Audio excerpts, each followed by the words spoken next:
আজকে আমরা পরাবৈদ্যুতিক পদার্থ সম্পর্কে পুনরায় আরেকবার বলব। পরাবৈদ্যুতিক পদার্থ হলো সেই পদার্থগুলি যাদের মুক্ত ইলেকট্রন থাকে না, অর্থাৎ যারা অন্তরক পদার্থ, তাদেরই পরাবৈদ্যুতিক পদার্থ বলা হচ্ছে। এদের আমরা দুটো শ্রেণীতে ভাগ করতে পারি, আগেই বলেছিলাম। একটা হচ্ছে অমেরুবর্তী পদার্থ আর একটা হচ্ছে মেরুবর্তী পদার্থ। তাহলে অমেরুবর্তী পদার্থ কাদের বলা হবে? অমেরুবর্তী পদার্থ পদার্থ কাদের বলা হবে না, যাদের ধনাত্মক আধান কেন্দ্র আর ঋণাত্মক আধান কেন্দ্র একই বিন্দুতে। যে সমস্ত পরাবৈদ্যুতিক পদার্থের ধনাত্মক আধান কেন্দ্র এবং ঋণাত্মক আধান কেন্দ্র একই বিন্দুতে, তাহলে তাদেরকেই বলা হবে কি, তাদের কোনো মেরু থাকছে না, তাদেরকেই বলা হচ্ছে অমেরুবর্তী পদার্থ। কিন্তু যাদের ক্ষেত্রে ধনাত্মক আধান কেন্দ্র ও ঋণাত্মক আধান কেন্দ্র আলাদা আলাদা বিন্দুতে, তাদের অর্থাৎ ধনাত্মক এবং ঋণাত্মক আধানের মধ্যে একটা দূরত্ব থাকছে, ধনাত্মক আধান কেন্দ্র ঋণাত্মক আধান কেন্দ্রের মধ্যে একটা দূরত্ব থাকছে, তাদেরই বলা হচ্ছে মেরুবর্তী পদার্থ। তড়িৎ ক্ষেত্রে যখন কোনো পরাবৈদ্যুতিক পদার্থকে স্থাপন করা হবে, যদি মেরুবর্তী পদার্থ হয় কি হবে না, যখন মেরুবর্তী পদার্থ হবে তখন এরা কি হবে, তড়িৎ ক্ষেত্রের অভিমুখে সুন্দরভাবে সজ্জিত হয়ে যাবে, কারা? মেরুবর্তী পদার্থগুলো। কিন্তু অমেরুবর্তী পদার্থগুলোর ক্ষেত্রে কী হবে না, সেক্ষেত্রে এদিকে তড়িৎ ক্ষেত্র আছে, তাহলে অমেরুবর্তী পদার্থগুলো কী হবে না, তারা প্রথমে মেরুবর্তী পদার্থে পরিণত হয়। আগেই বলেছিলাম যে সেখানে কী হবে, যখনই তড়িৎ ক্ষেত্রে স্থাপন করা হবে তখনই আগে এই অমেরুবর্তী অণু ধনাত্মক আধান কেন্দ্র ও ঋণাত্মক আধান কেন্দ্র পরস্পর দূরে সরে যেয়ে তারা মেরুবর্তী পদার্থে পরিণত হবে, এবং এরপরে কি হবে না, তারা আবার তড়িৎ ক্ষেত্র অভিমুখে সজ্জিত হবে। তাহলে এই ঘটনাটাকেই বলা হয় পরাবৈদ্যুতিক তড়িৎ মেরুবর্তিতা, যে অমৃত পদার্থ মেরুবর্তী পদার্থে পরিণত হওয়ার যে ঘটনা, এটাকেই বলা হচ্ছে মেরুবর্তিতা। ঠিক আছে।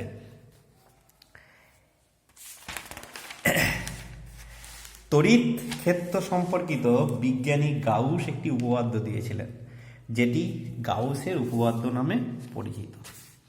সেটি বিবৃত করার আগে আমরা কয়েকটা সাধারণ ধারণা সম্পর্কে একবার আলোচনা করে দিচ্ছি। যার প্রথমেই আসে ক্ষেত্র ভেক্টর। আমরা ক্ষেত্রফল ভেক্টর রাশি হিসাবে জানি। ক্ষেত্রফল কী ধরনের ভেক্টর রাশি? ক্ষেত্রফল একটি অক্ষীয় ভেক্টর রাশি, একটি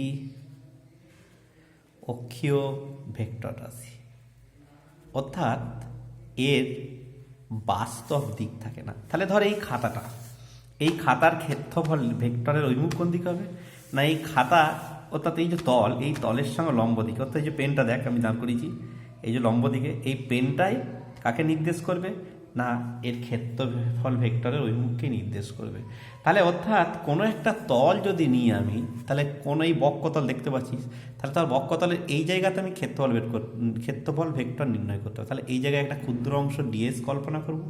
তাহলে সেই ডিএস এর অভিমুখ কী হবে না, এই ডিএস এর জাস্ট এই যে ক্ষুদ্র অংশ ধরেছি সেই তলটার সঙ্গে জাস্ট লম্ব, এই দিকেই হবে এর অভিমুখটা। তড়িৎ ফ্লাক্স কাকে বলা হবে? তাহলে ক্ষেত্র ভেক্টর সম্পর্কে জানলি, তাহলে ক্ষেত্র ভেক্টর জানলি, এবার হচ্ছে তড়িৎ ফ্লাক্স। তাহলে তড়িৎ ফ্লাক্স, তোরা তড়িৎ বলরেখা জেনেছিস। তড়িৎ বলরেখার ধারণাটা কাল্পনিক, যে একটা তড়িৎ ক্ষেত্রে কোনো একটা ধনাত্মক আধান কোনো একটা ধনাত্মক আধানকে স্থাপন করলে সেটি যে পথে গমন করে তাকেই বলা হয় কি, তড়িৎ বলরেখা। এর ধারণাটা কাল্পনিক, কিন্তু আমরা তড়িৎ ক্ষেত্র পরিমাপের ক্ষেত্রে এটা খুবই গুরুত্বপূর্ণ আমি আগেই বলেছি।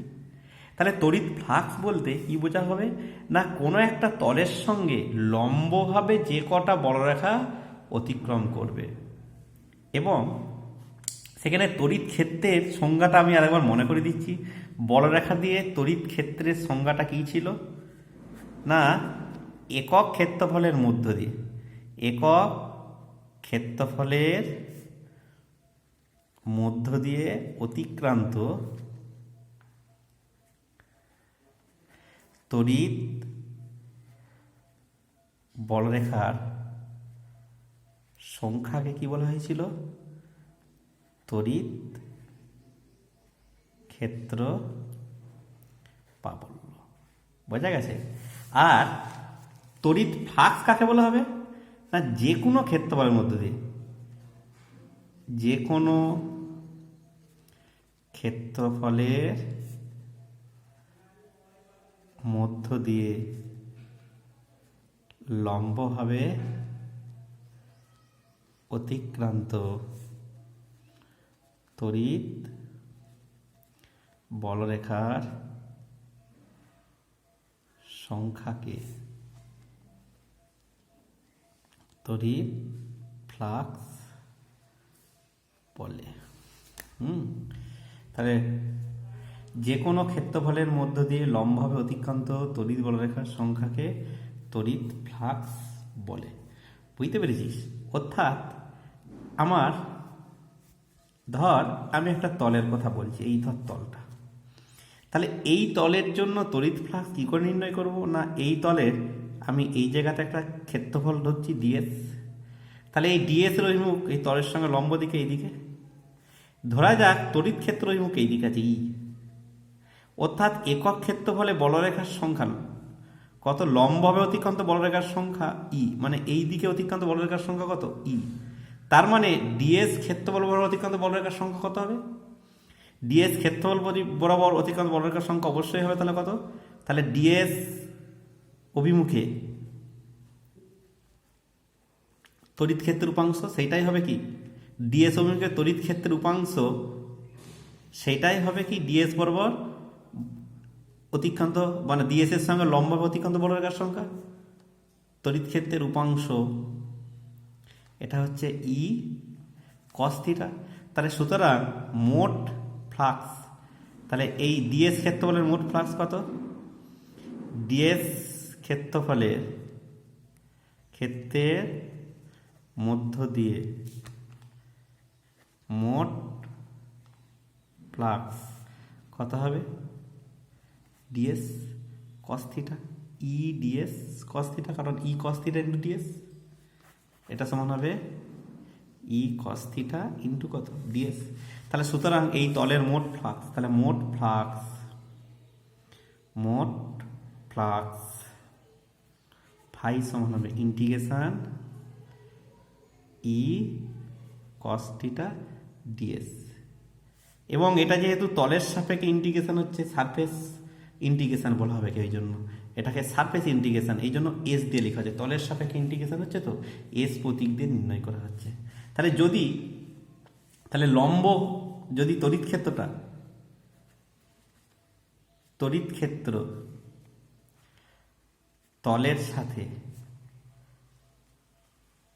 লম্ব হলে কি হবে? থিটা সমান কত? 0 ডিগ্রি। কেন? কারণ কি কারণে থিটা 0 দিচ্ছে? কারণ তলের অভিমুখ, তলের ক্ষেত্রফলের অভিমুখ তলের সাথে লম্ব, কারণ তলের ক্ষেত্রফল অভিমুখ কী হবে? তলের সাথে লম্ব। সেই জন্য আমরা থিটা 0 ডিগ্রি হচ্ছে এখানে, তাহলে সেক্ষেত্রে ফ্লাক্স কত হবে? তাহলে এক্ষেত্রে ফ্লাক্স হবে, তার হচ্ছে এক্ষেত্রে ফ্লাক্স ফাই সমান কী হবে? ইন্টিগ্রেশন ই ডিএস কস 0 ডিগ্রি, মানে ই ইন্টু এস সর্বোচ্চ। এক্ষেত্রে ফ্লাক্স কত হবে? সর্বোচ্চ ফ্লাক্স হবে। তাহলে তড়িৎ ফ্লাক্স, আর যখন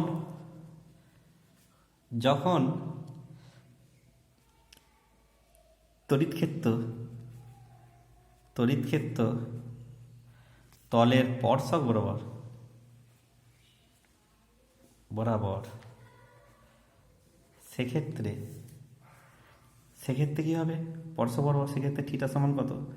90 ডিগ্রি। তাহলে অর্থাৎ ফাই সমান হবে ই কস 90 ডিগ্রি ডিএস, এটা সমান কি 0। তাহলে এক্ষেত্রে 0 হবে। তাহলে ফ্লাক্সের মাত্রা কী হবে? ফ্লাক্সের মাত্রা সমান কি? এটা সমান তড়িৎ ক্ষেত্রের মাত্রা গণিত কি? ক্ষেত্রফলের মাত্রা। তাহলে এমনিতে তড়িৎ ক্ষেত্রের মাত্রা কি পেয়েছি? তড়িৎ ক্ষেত্রের মাত্রা পেয়েছি ml t⁻³ I⁻⁻1 ইন্টু কী হবে L², মানে এটা দাঁড়াচ্ছে ml³ t⁻³ I⁻কত -1। এটা হলো ফ্লাক্সের মাত্রা। তাহলে তড়িৎ ফ্লাক্সও জানলি। এবার ঘনকোণ। তাহলে ঘনকোণ কাকে বলা হয়? তাহলে তোর শঙ্কু দেখেছিস, একটা শঙ্কু মানে একটা ঘনকোণ। তাহলে এক্ষেত্রে ঘনকোণের ক্ষেত্রে কি হবে? যেমন কোণের ক্ষেত্রে কি হয়েছিল না, একটা বিন্দু থেকে দুটি রেখাংশ মানে নির্গত হয়ে কোণ সৃষ্টি হয়েছিল। তাহলে এখানে কি হবে? একটা বিন্দু থেকে একাধিক রেখাংশ নির্গত হয়ে কি করবে? একটা ঘনকোণ তৈরি করবে, একাধিক রেখাংশ নির্গত হয়ে। তাহলে এই ঘনকোণ, এটাকে আমরা d⍵ দিয়ে নির্দেশ করব ঘনকোণ। তাহলে এবং কি, তাহলে স্বাভাবিকভাবে দেখতে পাচ্ছিস শঙ্কুর যেমন একটা ভূমি থাকে, তাহলে এরও একটা কি এখানে ভূমির ক্ষেত্রফল পাবি। তাহলে ধরা যাক এটা হচ্ছে ds। তাহলে ds এর অভিমুখ তলের সঙ্গে লম্ব দিকে, এটা ধর ds এর অভিমুখ, সাপোজ এটা ds এর অভিমুখ। এবার ধর কিন্তু তলের সঙ্গে লম্ব দিকে ds, আর ভেক্টরটা দেখ এইদিকে আছে, এই দূরত্ব ভেক্টর, স্থানাঙ্ক ভেক্টরটা আর এইদিকে, আর ডিএসটা কোন দিকে? এইদিকে, কারণ তলের সঙ্গে কি হচ্ছে এটা লম্ব হবে। তাহলে মধ্যবর্তী কোণ কত হচ্ছে? থিটা। তাহলে সেক্ষেত্রে ঘনকোণ হবে d⍵, এটা সমান কি হবে? এটা সমান হবে ds cos θ, কারণ এই আর এর সঙ্গে লম্ব দিকে যে ক্ষেত্রফলের উপাংশটা কত? ds cos θ, এই কোণটা থিটা ধরেছি, বাই কত না r²। ঘনকোণ এটা হবে ds cos θ বাই r²। তাহলে একটা গোলকের জন্য মোট ঘনকোণ কত হবে না, সেটা হয়ে যাবে কত? গোলকের জন্য তার সমগ্র পৃষ্ঠের ক্ষেত্রফল বাই r², মানে 4πr² বাই r², মানে 4π একটা ঘনকের জন্য। তাহলে এটা কিন্তু মাথায় রাখতে হবে, d⍵ সমান এটা হবে। এবার আমরা গাউসের উপপাদ্যে যাচ্ছি। তাহলে গাউসের উপপাদ্য, এটা এই তড়িৎ ফ্লাক্স সম্পর্কিত উপপাদ্য। তাহলে গাউসের উপপাদ্য কি বলছে না, কোনো বদ্ধতলের মধ্য দিয়ে অতিক্রান্ত, কোনো বদ্ধতলের মধ্য দিয়ে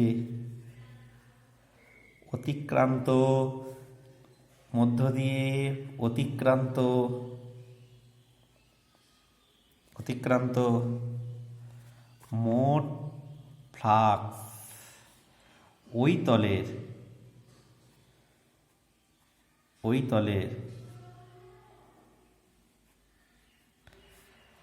অভ্যন্তরে অবস্থিত মোট তড়িৎ আধানের 1/ε, যেখানে এপসাইলন সমান ওই মাধ্যমের তড়িৎ ভেদ্যতা। অর্থাৎ ম্যাথমেটিক্যালি যেহেতু বদ্ধতল সমাকল, সেই জন্য এটা গোল চিহ্ন দেওয়া হচ্ছে, এরকম সার্কেল চিহ্ন দেওয়া হচ্ছে। এবং তল যেহেতু এস লিখা আছে, সারফেসের এস, তাহলে E.ds সমান কি হবে? Q/ε0। কিউ সমান বদ্ধতলের অভ্যন্তরের মোট আধান। ঠিক আছে, এটা মোট আধান। তাহলে যদি আমি একটা ছবি আঁকি, তাহলে ধর এই জায়গাতে প্লাস কিউ আধান আছে, তাহলে এই তলটা ধর এখানটা ডিএস ক্ষেত্রফল, এটা তড়িৎ ক্ষেত্র। তাহলে এখানে কি কিউ আধান থেকে এইদিকে বহির্মুখী, এইদিকে ই, তলের ক্ষেত্রফল অভিমুখ ধর ডিএস, এইদিকে তলের ক্ষেত্র অভিমুখ ডিএস কোন দিকে? এইদিকে, এই কোণটা ধর থিটা। তাহলে তলের অভিমুখ তো এইদিকে হচ্ছে, তাহলে এক্ষেত্রে মোট ফ্লাক্স কত হচ্ছে না হয়েছে, যেটা আগে যেমন বলা হয়েছিল। তাহলে E.ds মানে ইডিএস কস থিটা। ঠিক আছে, তাহলে মোট ফ্লাক্স দাঁড়াচ্ছে কত? তাহলে এটা আমি প্রমাণ করে দেখাবো। তাহলে ইন্টিগ্রেশন এস, তাহলে ই সমান কত হচ্ছে? ই ডিএস কস থিটা বাই কি, প্রমাণটা দেখাচ্ছি আমি। তাহলে ই কস থিটা ডিএস বাই কত? আর স্কোয়ার, কারণ ডিএস এর সঙ্গে যে কোণটা কত আছে এখানে, এই যে কোণটা কত আছে, এটা থিটা কোণ আছে। তাহলে সমান তার হচ্ছে ইটা ধ্রুবক, এটা বাইরে চলে এলো। ই সমান কি জানি, ধ্রুবক নয়, সরি ভুল বললাম। তাহলে ই সমান কত? এই দূরত্ব যদি আর হয়, এই পয়েন্টটা যদি আর হয়, কিউ থেকে এটার দূরত্ব যদি আর হয়, তাহলে ই সমান কি? তাহলে আবার ই সমান পাচ্ছি 1/4πε0 4πε কিউ বাই আর স্কোয়ার। তাহলে এটা যদি এখানে বস করে দিই, 1/4πε q by r square ds cos theta by কত? ওহ, একটু মিস্টেক হয়ে গেছিলো, এখানে আর স্কোয়ার তো আসবে না, কারণ ই ডট ডিএস ছিল। তাহলে কি হচ্ছে? ই ডিএস কস থিটা। তাহলে এখানে যখন আমি ই এর মানটা বস করাচ্ছি, তখন কত হলো? এটা 1/4πε into q by r square. এটা ভুল করে আর স্কোয়ারটা লিখে ওটা হবে না। তাহলে এটা সমান কি দাঁড়াচ্ছে? ধ্রুবকটা বাইরে বেরিয়ে গেল, q by 4πε ds cos theta by r square সমান কিউ বাই 4πε ডি ওমেগা। কারণ যেহেতু ডি ওমেগা সমান কি জানিস? Ds cos theta by r square. তাহলে ডি ওমেগা সমান যেহেতু ds cos theta by r square, সেই জন্য এটা কি হলো? এটা ডি ওমেগা এলো। তাহলে এখন ঘনকোণের একটা যে বদ্ধতলের জন্য ঘনকোণের ইন্টিগ্রেশন করা হয়, তাহলে বদ্ধতলের জন্য ঘনকোণের ইন্টিগ্রেশন করলে কি হবে? এটা না 4π চলে আসে ইন্টু, তাহলে 4π, তার মানে এটা কত দাঁড়ালো? এটা কিউ বাই এপসাইলনই দাঁড়ালো, অর্থাৎ গাউস উপপাদ্য প্রমাণ হয়ে গেল। তাহলে একটা আধানের জন্য হয়েছে।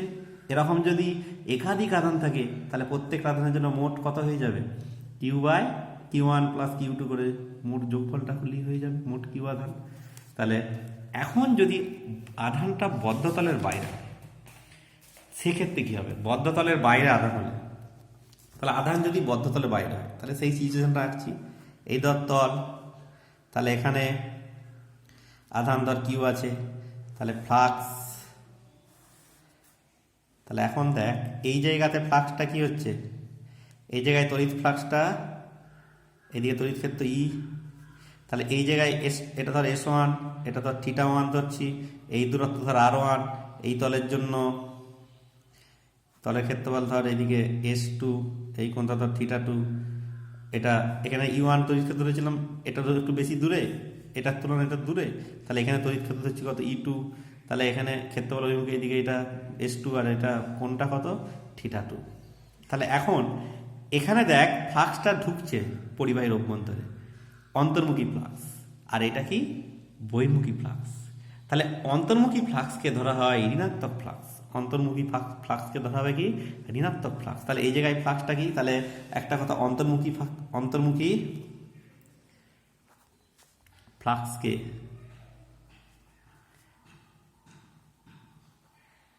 ঋণাত্মক ফ্লাক্স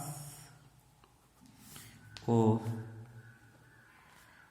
বহির্মুখী ফ্লাক্সকে কি ফ্লাক্স ধরা হবে? ধনাত্মক ফ্লাক্স বলে। বুঝতে পেরেছিস? তাহলে এখানে ঋণাত্মক ফ্লাক্স, এখানে কি হবে? ধনাত্মক ফ্লাক্স। তাহলে এই জায়গায় ঋণাত্মক ফ্লাক্স কত হচ্ছে না, অর্থাৎ মোট ফ্লাক্স সমান কত হবে? এখানে ঋণাত্মক ফ্লাক্স হয়েছে মানে এটা E1 ds1 cos θ1, আর এই জায়গায় ধনাত্মক ফ্লাক্স, সেটা কত? E2 ds2 cos θ2। তাহলে এখন E1 সমান কি? যেহেতু কিউ আধান থেকে এটার দূরত্ব R1, তাহলে E1 সমান মোট ফ্লাক্সটা এটা লেখা হয় মোট ফ্লাক্স। তাহলে E1 সমান কিউ বাই 4πε